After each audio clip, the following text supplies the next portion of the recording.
তো আমরা আমাদের লাস্ট ক্লাসে শিখেছিলাম কিভাবে ইংলিশে 50টা ডেইলি ইউজ ইংলিশ সেন্টেন্সেস আমরা আমাদের রেগুলার লাইফে ইউজ করতে পারি। আজকে আমরা শিখবো কিভাবে ইংলিশে কোয়েশ্চেন কনস্ট্রাক্ট করতে হয় বা কোয়েশ্চেন বা প্রশ্ন করতে হয়। ইংলিশে কিন্তু অনেক ধরনের প্রশ্ন থাকে, কিন্তু সবগুলো প্রশ্নই কিন্তু 4টা কমন স্টেপ ফলো করে।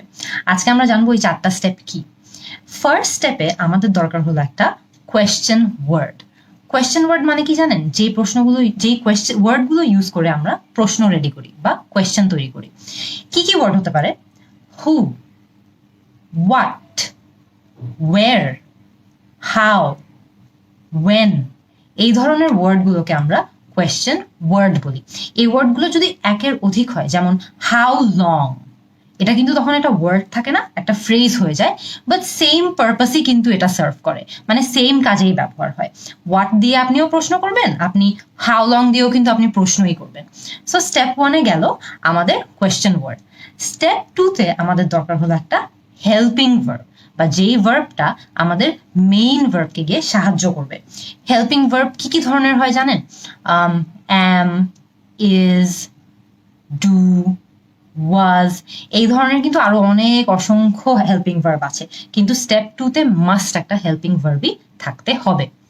স্টেপ 3-তে গিয়ে আপনার এখন দরকার হবে একটা সাবজেক্ট, মানে এই প্রশ্নটা কাকে নিয়ে। Can be about you, can be about me or I, can be about anyone, right? So যাকে নিয়ে ওই সেন্টেন্সটা তৈরি বা ওই প্রশ্নটা তৈরি, সেই কিন্তু আপনার সাবজেক্ট। সো স্টেপ 3-তে আমাদের দরকার হলো একটা সাবজেক্ট। লাস্ট স্টেপে গিয়ে আমাদের এখন দরকার হলো একটা মেইন ভার্ব, মানে যেই ভার্বটা মেইন কাজটা করছে ওই প্রশ্নতে বা মেইন কাজটা করছে ওই সেন্টেন্সটাতে। মেইন ভার্বও কিন্তু অসংখ্য আছে ইংলিশে, যেমন প্লে, ইট, ড্যান্স, স্লিপ, এগুলো সবই কিন্তু মেইন ভার্ব, কারণ এরা প্রকাশ করছে যে আপনি মেইন কি অ্যাক্টিভিটিটা করছেন, রাইট? সো আমরা যদি ভেরি কুইকলি আবার 4টা স্টেপ রিভাইজ করি। ফার্স্ট স্টেপে আমাদের দরকার কোয়েশ্চেন ওয়ার্ড। সেকেন্ড স্টেপে আমাদের দরকার একটা হেল্পিং ভার্ব, মানে যে ভার্বটা আমাদের মেইন ভার্বকে হেল্প করবে বা সাহায্য করবে। থার্ড স্টেপে গিয়ে আমাদের দরকার একটা সাবজেক্ট, এই কোয়েশ্চেনটা কাকে নিয়ে। ফোর্থ এবং লাস্ট স্টেপে গিয়ে আমাদের দরকার একটা মেইন ভার্ব, যেটা আপনার সেন্টেন্সের বা প্রশ্নের মেইন আইডিয়াটা বা মেইন অ্যাকশনটাকে ডিনোট করছে। খেয়াল করে দেখবেন এই 4টা স্টেপ কিন্তু মাস্ট থাকতে হবে এবং এই সিকোয়েন্সেই থাকতে হবে। ফার্স্ট, সেকেন্ড, থার্ড, ফোর্থ, এই সিকোয়েন্সটা কিন্তু খুবই প্রয়োজনীয় আর খুবই দরকার। এই সিকোয়েন্সটা মেনটেন না হলে কিন্তু আপনার প্রশ্নটা হচ্ছে না। এখন আমরা দেখব যে কিভাবে এই সিকোয়েন্সটা ফলো করে আমরা অসংখ্য ইংলিশ প্রশ্ন গঠন করতে পারি। Let's watch. Where do you live? What do you study? Where do you live এর ক্ষেত্রে দেখেন, where আপনার কোয়েশ্চেন ওয়ার্ড, do আপনার হেল্পিং ভার্ব, you আপনার সাবজেক্ট, live হলো আপনার মেইন ভার্ব। প্যাটার্নটা কিন্তু একদমই সেম। অথবা what do you study? what হলো কোয়েশ্চেন ওয়ার্ড, do হলো হেল্পিং ভার্ব, you হলো সাবজেক্ট, study হলো মেইন ভার্ব। এই প্যাটার্নটা ফলো করে কিন্তু অনেক, মানে ম্যাক্সিমাম ইংলিশ প্রশ্নই কিন্তু এই প্যাটার্ন ফলো করে করা যায়। শুধুমাত্র একটা টাইপের ইংলিশ কোয়েশ্চেন এই প্যাটার্নটা থেকে একটু ভিন্ন হয়, যেটাতে আমরা কোয়েশ্চেন ওয়ার্ড ইউজ করা ছাড়াই কোয়েশ্চেনটা কনস্ট্রাক্ট করতে পারি।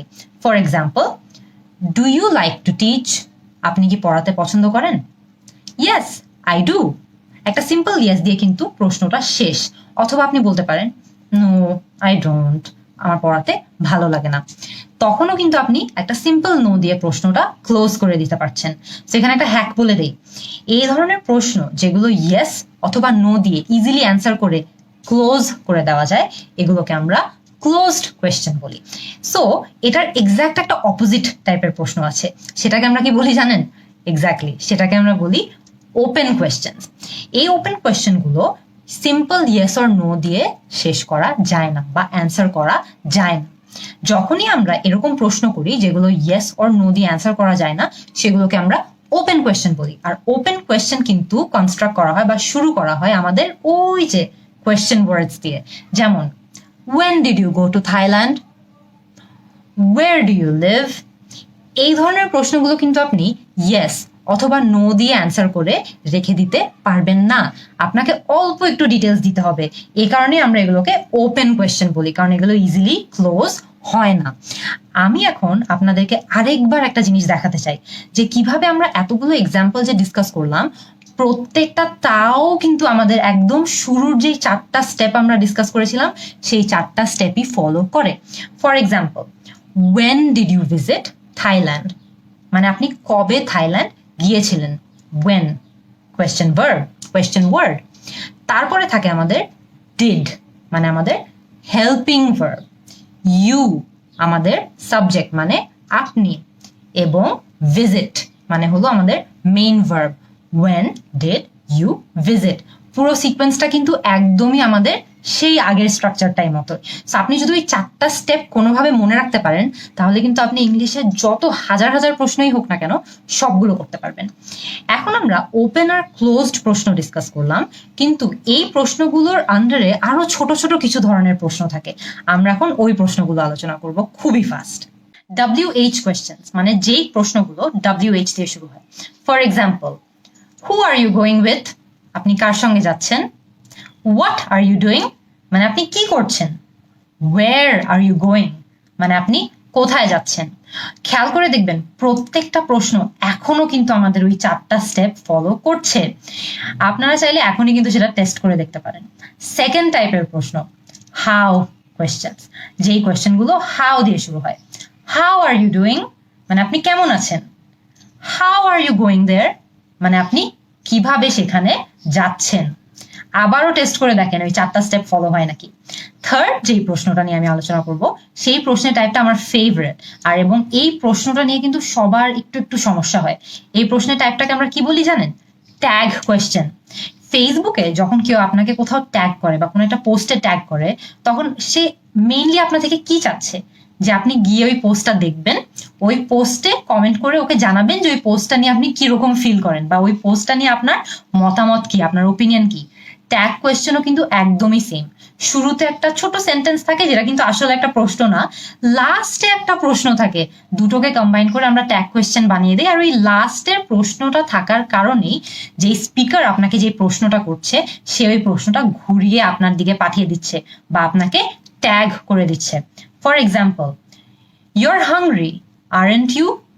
you're hungry কিন্তু একটা স্টেটমেন্ট বা একটা সেন্টেন্স, এটা কিন্তু এখন একটা প্রশ্ন না। aren't you এটা কিন্তু গিয়ে একটা প্রশ্ন হয়ে গিয়েছে।